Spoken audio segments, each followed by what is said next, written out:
Amós capítulo 5. Oye esta palabra, reino de Israel, este canto fúnebre que por ti entono. Ha caído la ciudad joven Israel, y no volverá a levantarse. Postrada en su propia tierra, no hay quien la levante. Así dice el Señor Omnipotente al reino de Israel. La ciudad que salía a la guerra con 1000 hombres se quedará solo con 100. Y la que salía con 100 se quedará solo con 10. Así dice el Señor al reino de Israel. Búsquenme y vivirán, pero no acudan a Betel, ni vayan a Gilgal, ni pasen a Beerseba, porque Gilgal será llevada cautiva y Betel reducida a la nada. Busquen al Señor y vivirán, no sea que Él caiga como fuego sobre los descendientes de José, fuego que devore a Betel sin que haya quien lo apague. Ustedes convierten el derecho en amargura y echan por tierra la justicia. El Señor hizo las Pléyades y el Orión, convierte en aurora las densas tinieblas y oscurece el día hasta convertirlo en noche. Él convoca las aguas del mar y las derrama sobre la tierra. Su nombre es el Señor. Él reduce a la nada la fortaleza y trae la ruina sobre la plaza fuerte. Ustedes odian al que defiende la justicia en el tribunal y detestan al que dice la verdad. Por eso, como pisotean al desvalido y le imponen tributo de grano, no vivirán en las casas de piedra labrada que han construido, ni beberán del vino de los selectos viñedos que han plantado. Yo sé cuán numerosos son sus delitos, cuán grandes sus pecados. Ustedes oprimen al justo, exigen soborno y en los tribunales atropellan al necesitado. Por eso, en circunstancias como esta, guarda silencio el prudente, porque estos tiempos son malos. Busquen el bien y no el mal, y vivirán. Y así estará con ustedes el Señor Dios Todopoderoso, tal como ustedes lo afirman. Odien el mal y amen el bien. Hagan que impere la justicia en los tribunales. Tal vez así el Señor, el Dios Todopoderoso, tenga compasión del remanente de José. Por eso así dice el Señor Omnipotente, el Dios Todopoderoso. En todas las plazas se escucharán lamentos y gritos de angustia en todas las calles. Llamarán a duelo a los campesinos y a los llorones profesionales, a hacer lamentación. Se escucharán lamentos en todos los viñedos cuando yo pase en medio de ti, dice el Señor. ¡Ay de los que suspiran por el día del Señor! ¿De qué les servirán ese día si va a ser de oscuridad y no de luz?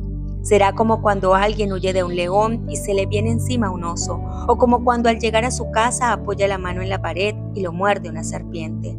¿No será el día del Señor de oscuridad y no de luz? Será por cierto sombrío y sin resplandor. Yo aborrezco sus fiestas religiosas, no me agradan sus cultos solemnes. Aunque me traigan holocaustos y ofrendas de cereal, no los aceptaré, ni prestaré atención a los sacrificios de comunión de novillos cebados. Aleja de mí el bullicio de tus canciones, no quiero oír la música de tus cítaras, pero que fluya el derecho como las aguas y la justicia como arroyo inagotable. Pueblo de Israel, ¿acaso me ofrecieron sacrificios y ofrendas durante los 40 años en el desierto? Ustedes tendrán que cargar con la imagen de Sicut, su rey, y también con la de Quiyub, imágenes de estos dioses astrales que ustedes mismos se han fabricado. Entonces los mandaré al exilio más allá de Damasco, dice el Señor, cuyo nombre es Dios Todopoderoso. Amós capítulo 6. Ay de los que viven tranquilos en Sión y de los que viven confiados en el monte de Samaria. Ay de los notables de la nación más importante a quienes acude el pueblo de Israel. Pasen a Calné y obsérvenla. Vayan de allí a Hamat la grande. Bajen luego a Gat de los filisteos. ¿Acaso son ustedes superiores a estos reinos o es más grande su territorio que el de ustedes? Ustedes creen alejar el día de la desgracia, pero están acercando el imperio de la violencia. Ustedes que se acuestan en camas incrustadas de marfil y se arrellanan en divanes, que comen corderos selectos y terneros engordados, que a la manera de David improvisan canciones al son de la cítara e inventan instrumentos musicales, que beben vino en tazones y se perfuman con las esencias más finas, sin afligirse por la ruina de José. Marcharán a la cabeza de los desterrados y así terminarán el banquete de los holgazanes. El Señor omnipotente jura por sí mismo. Esto afirma el Señor Dios Todopoderoso. Yo detesto la arrogancia de Jacob, yo aborrezco sus fortalezas, por eso entregaré la ciudad al enemigo con todo lo que hay en ella. Sucederá que si en una casa quedan 10 hombres con vida, todos morirán. Y cuando vengan a la casa para levantar los cadáveres y quemarlos, algún pariente le preguntará a otro que ande en la casa: ¿queda alguien más contigo? Y aquel le responderá: no. Entonces le dirá: cállate, no vayamos a mencionar el nombre del Señor. Mira, el Señor da la orden de golpear la casa grande hasta hacerla añicos y de hacer trizas a la casa pequeña. ¿Acaso galopan los caballos por las rocas o se ara en estas con bueyes? Pero ustedes han convertido el derecho en veneno y en amargura el fruto de la justicia. Ustedes se regocijan por la conquista de Lodebar y agregan: ¿no fue con nuestras propias fuerzas como nos apoderamos de Carnayín? Por tanto, pueblo de Israel, voy a levantar contra ti a una nación que te oprimirá desde Lebo Hamad hasta el torrente de Arabá, afirma el Señor, el Dios Todopoderoso. Amós capítulo 7. El Señor omnipotente me mostró esta visión. Empezaba a crecer la hierba después de la siega que corresponde al rey y vi al Señor preparando enjambres de langostas. Cuando las langostas acababan con la hierba de la tierra, exclamé: Señor mi Dios, te ruego que perdones a Jacob. ¿Cómo va a sobrevivir si es tan pequeño? Entonces el Señor se compadeció y dijo: esto no va a suceder. El Señor omnipotente me mostró entonces otra visión. Vi al Señor llamar a juicio con un fuego que devoraba el gran abismo y consumía los campos. Y exclamé: detente, Señor mi Dios, te lo ruego. ¿Cómo sobrevivirá Jacob si es tan pequeño? Entonces el Señor se compadeció y dijo: esto tampoco va a suceder. El Señor me mostró otra visión. Estaba él de pie junto a un muro construido a plomo y tenía una cuerda de plomada en la mano. Y el Señor me preguntó: ¿qué ves, Amós? Una cuerda de plomada, respondí. Entonces el Señor dijo: mira, voy a tirar la plomada en medio de mi pueblo Israel. No volveré a perdonarlo. Los altares paganos de Isaac serán destruidos y arruinados los santuarios de Israel. Me levantaré con espada contra el palacio de Jeroboam. Entonces Amasías, sacerdote de Betel, envió un mensaje a Jeroboam, rey de Israel: Amós está conspirando contra ti en medio de Israel. El país ya no aguanta tanta palabrería de Amós, porque anda diciendo: Jeroboam morirá a espada e Israel será llevado cautivo lejos de la tierra. Entonces Amasías le dijo a Amós: largo de aquí, vidente. Si quieres ganarte el pan profetizando, vete a la tierra de Judá. No vuelvas a profetizar en Betel, porque este es el santuario del rey, es el templo del reino. Amós le respondió a Amasías: yo no soy profeta ni hijo de profeta, sino que cuido ovejas y cultivo higueras. Pero el Señor me sacó de detrás del rebaño y me dijo: ve y profetiza a mi pueblo Israel. Así que oye la palabra del Señor. Tú dices: no profetices contra Israel, deja de predicar contra los descendientes de Isaac. Por eso, así dice el Señor: tu esposa se prostituirá en la ciudad, y tus hijos y tus hijas caerán a espada.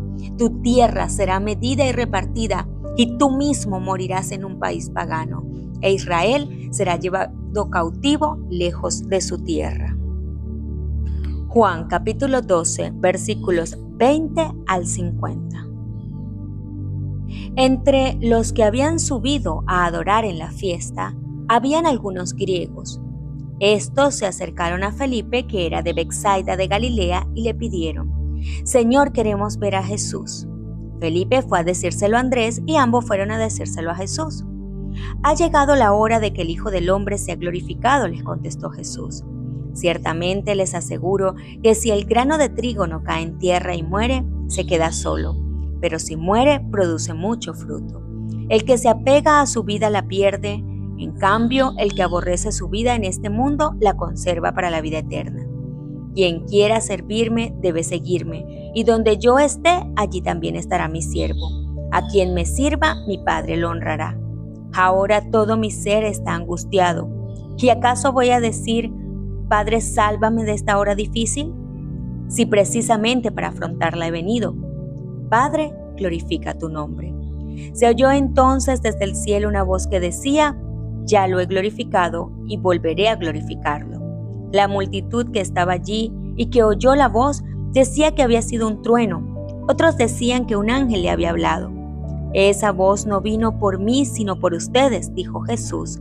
El juicio de este mundo ha llegado ya y el príncipe de este mundo va a ser expulsado. Pero yo, cuando sea levantado de la tierra, atraeré a todos a mí mismo. Con esto daba Jesús a entender de qué manera iba a morir. De la ley hemos sabido, le respondió la gente, que el Cristo permanecerá para siempre. ¿Cómo pues dices que el Hijo del Hombre tiene que ser levantado? ¿Quién es ese Hijo del Hombre? Ustedes van a tener la luz solo un poco más de tiempo, les dijo Jesús. Caminen mientras tienen la luz, antes de que los envuelvan las tinieblas. El que camina en las tinieblas no sabe a dónde va. Mientras tiene la luz, crean en ella, para que sean hijos de la luz. Cuando terminó de hablar, Jesús se fue y se escondió de ellos. A pesar de haber hecho Jesús todas estas señales en presencia de ellos, todavía no creían en él. Así se cumplió lo dicho por el profeta Isaías. Señor, ¿quién ha creído en nuestro mensaje y a quién se le ha revelado el poder del Señor? Por eso no podían creer, pues también había dicho Isaías, les ha cegado los ojos y endurecido el corazón, para que no vean con los ojos, ni entiendan con el corazón, ni se conviertan, y yo los sane. Esto lo dijo Isaías porque vio la gloria de Jesús y habló de él. Sin embargo, muchos de ellos, incluso de entre los jefes, creyeron en él. Pero no lo confesaban porque temían que los fariseos los expulsaran de la sinagoga. Preferían recibir honores de los hombres más que de parte de Dios. El que cree en mí, clamó Jesús con voz fuerte, cree no solo en mí, sino en el que me envió. Y el que me ve a mí, ve al que me envió. Yo soy la luz que ha venido al mundo para que todo el que crea en mí no viva en tinieblas. Si alguno escucha mis palabras, pero no las obedece, no seré yo quien lo juzgue, pues no vine a juzgar al mundo, sino a salvarlo. El que me rechaza y no acepta mis palabras, tiene quien lo juzgue. Las palabras que yo he proclamado lo condenarán en el día final. Yo no he hablado por mi propia cuenta. El Padre que me envió me ordenó qué decir y cómo decirlo. Y sé muy bien que su mandato es vida eterna. Así que todo lo que digo es lo que el Padre me ha ordenado decir. En el atrio exterior. Y había ciertos griegos de los que habían subido a adorar en la fiesta. Estos pues se llegaron a Felipe, que era de Betsaida de Galilea, y rogáronle diciendo, Señor, querríamos ver a Jesús. Vino Felipe y díjolo a Andrés. Andrés entonces y Felipe lo dicen a Jesús. En esos momentos, la obra de Cristo parecía haber sufrido una cruel derrota. Él había salido vencedor en la controversia con los sacerdotes y fariseos, pero era evidente que nunca la recibirían como el Mesías. Había llegado el momento de la separación final. Para sus discípulos, el caso parecía sin esperanzas, pero Cristo estaba acercándose a la consumación de su obra. El gran suceso que concernía no solo a la nación judía, sino al mundo entero, estaba por acontecer. Cuando Cristo oyó la ferviente petición, querríamos ver a Jesús, repercutió para él como un eco del clamor del mundo hambriento. Su rostro se iluminó y dijo, la hora viene en que el Hijo del Hombre ha de ser glorificado. En la petición de los griegos vio una prenda de los resultados de su gran sacrificio. Estos hombres vinieron del occidente para hallar al Salvador al final de su vida, como los magos habían venido del oriente al principio. Cuando nació Cristo, los judíos estaban tan engolfados en sus propios planes ambiciosos que no conocieron su advenimiento. Los magos de una tierra pagana vinieron al pesebre con sus donativos para adorar al Salvador. Así también estos griegos, representando a las naciones, a las tribus y a los pueblos del mundo, vinieron a ver a Jesús. Así también la gente de todas las tierras y de todas las edades iban a ser atraídas por la cruz del Salvador. Y así vendrán muchos del oriente y del occidente y se sentarán con Abraham e Isaac y Jacob en el reino de los cielos. Los griegos habían oído hablar de la entrada triunfal de Cristo en Jerusalén. Algunos suponían que había echado a los sacerdotes y gobernantes del templo y que iba a tomar posesión del trono de David y reinar como rey de Israel, y había hecho circular ese rumor. Los griegos anhelaban conocer la verdad acerca de su misión. Querríamos ver a Jesús, dijeron. Lo que deseaban les fue concedido. Cuando la petición fue presentada a Jesús, estaba en aquella parte del templo de la cual todos estaban excluidos, menos los judíos. Pero salió al atrio exterior, donde estaban los griegos, y tuvo una entrevista con ellos. Había llegado la hora de la glorificación de Cristo. Estaba en la sombra de la cruz y la pregunta de los griegos le mostró que el sacrificio que estaba por hacer traería muchos hijos e hijas a Dios. Él sabía que los griegos le verían pronto en una situación que no podían soñar. Le verían colocado al lado del ladrón y homicida Barrabás, al que se decidiría dar libertad antes que al Hijo de Dios. Oirían al pueblo, inspirado por los sacerdotes y gobernantes, a hacer su elección. Y a la pregunta, ¿qué pues haremos de Jesús, que se dice el Cristo?, se daría la respuesta, sea crucificado. Cristo sabía que su reino sería perfeccionado al hacer Él esta propiciación por los pecados de los hombres y que se extendería por todo el mundo. Él iba a obrar como restaurador y su espíritu prevalecería. Por un momento miró lo futuro y oyó las voces que proclamaban en todas partes de la tierra: «He aquí el Cordero de Dios que quita el pecado del mundo».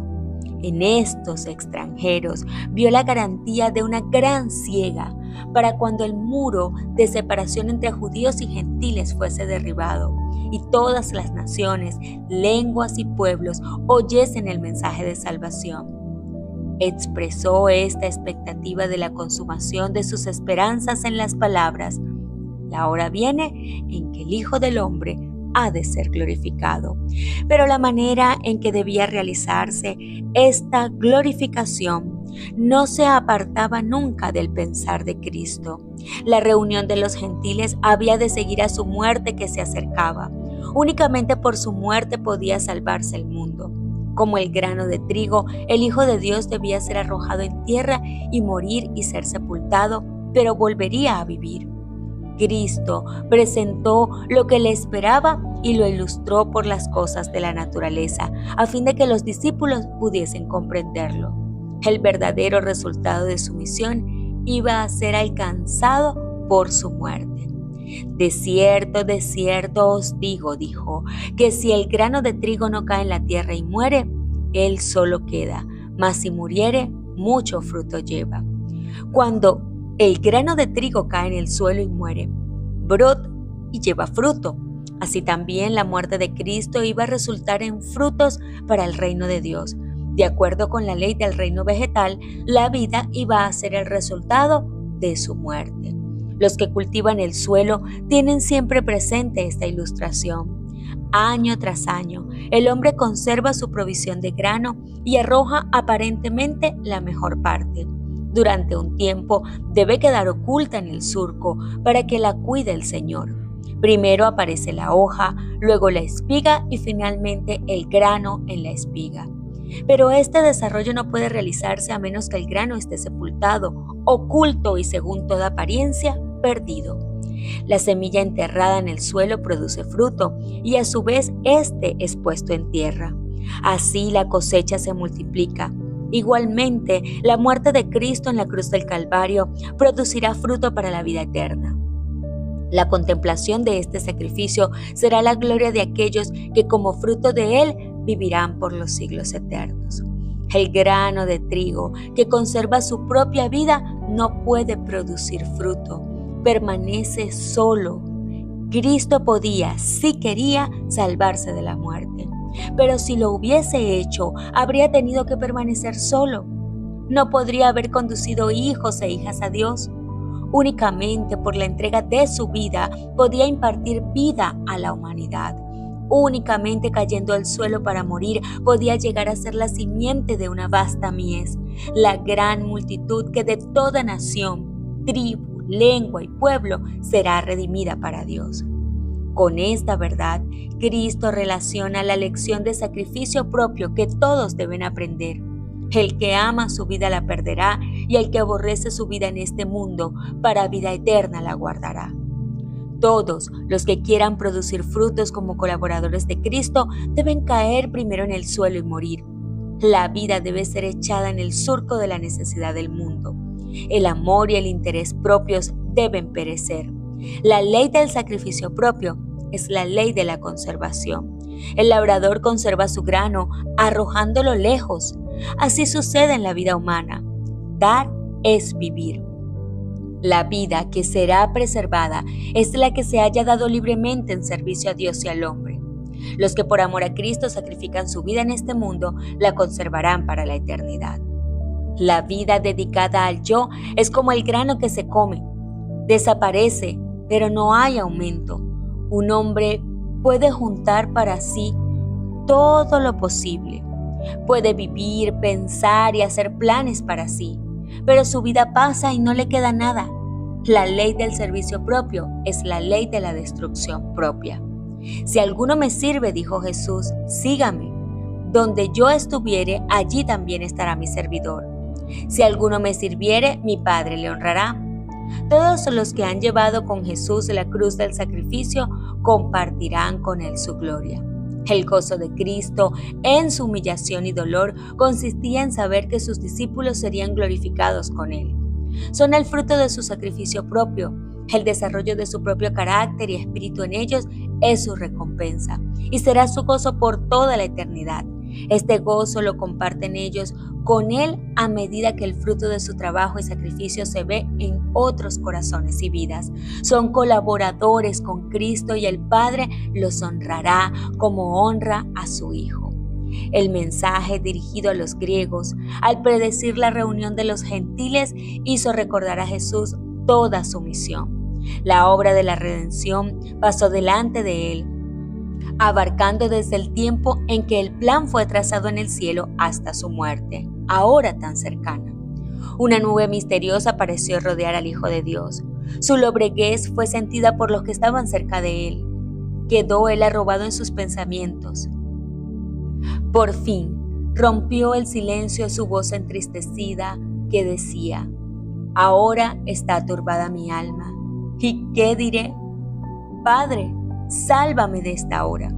Cristo estaba bebiendo anticipadamente la copa de amargura.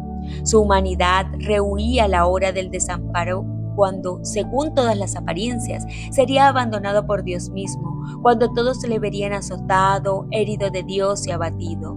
Rehuía la exposición en público, el ser tratado como el peor de los criminales y una muerte ignominiosa.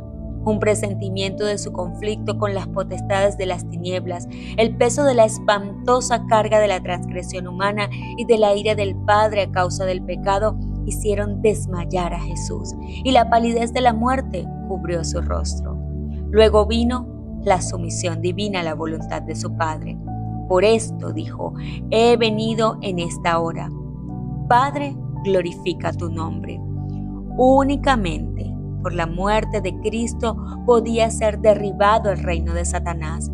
Únicamente así podía ser redimido el hombre y Dios glorificado. Jesús consintió en la agonía y aceptó el sacrificio. El Rey del cielo consintió en sufrir como portador del pecado. Padre, glorifica tu nombre, dijo. Mientras Cristo decía estas palabras, vino una respuesta de la nube que se cernía sobre su cabeza. Lo he glorificado y lo glorificaré otra vez. Toda la vida de Cristo, desde el pesebre hasta el tiempo en que fueron dichas estas palabras, habían glorificado a Dios. Y en la prueba que se acercaban sus sufrimientos divino-humanos, iban a glorificar en verdad el nombre de su Padre. Al oírse la voz, una luz brotó de la nube y rodeó a Cristo, como si los brazos del poder infinito se cerniesen alrededor de él como una muralla de fuego. La gente contempló esta escena con terror y asombro. Nadie se atrevió a hablar. Con labios silenciosos y aliento suspenso, permanecieron todos con los ojos fijos en Jesús. Habiéndose dado el testimonio del Padre, la nube se alzó y se dispersó en el cielo. Por el momento terminó la comunión visible entre el Padre y el Hijo.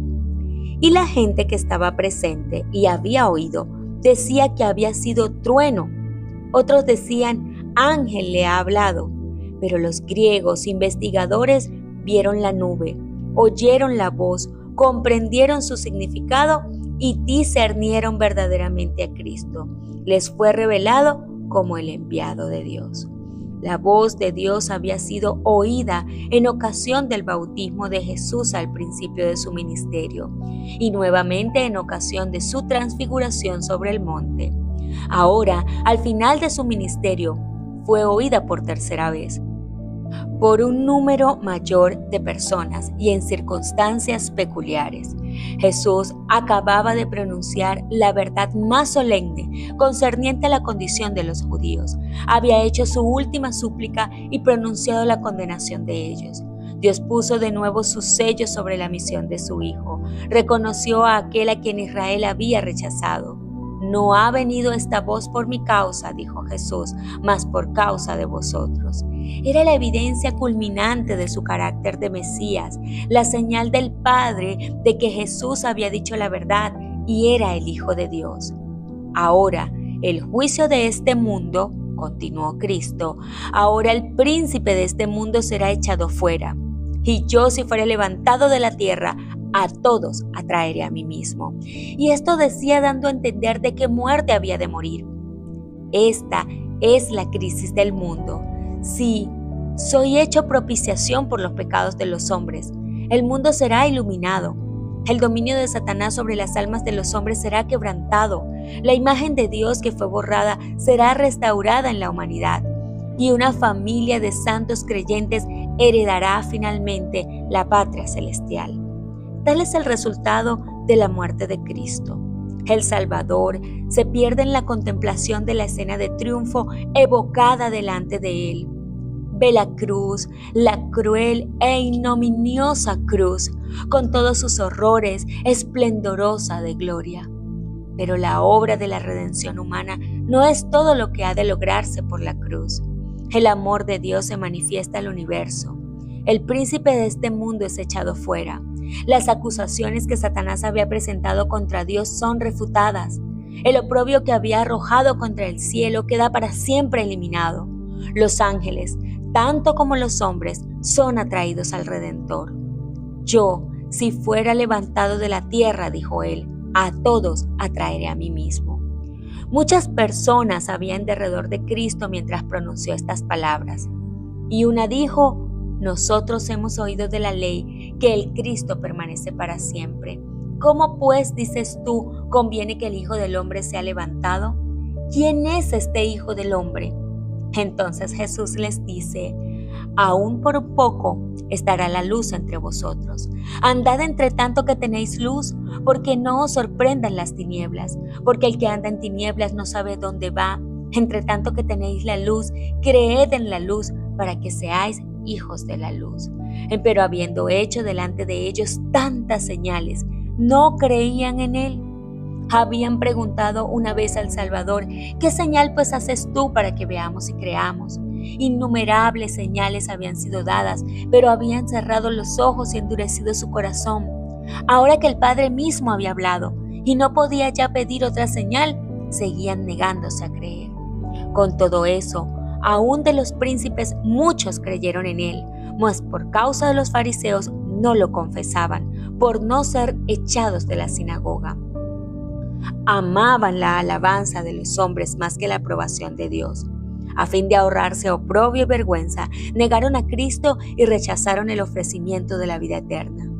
¿Y cuántos a través de todos los siglos transcurridos desde entonces han hecho la misma cosa?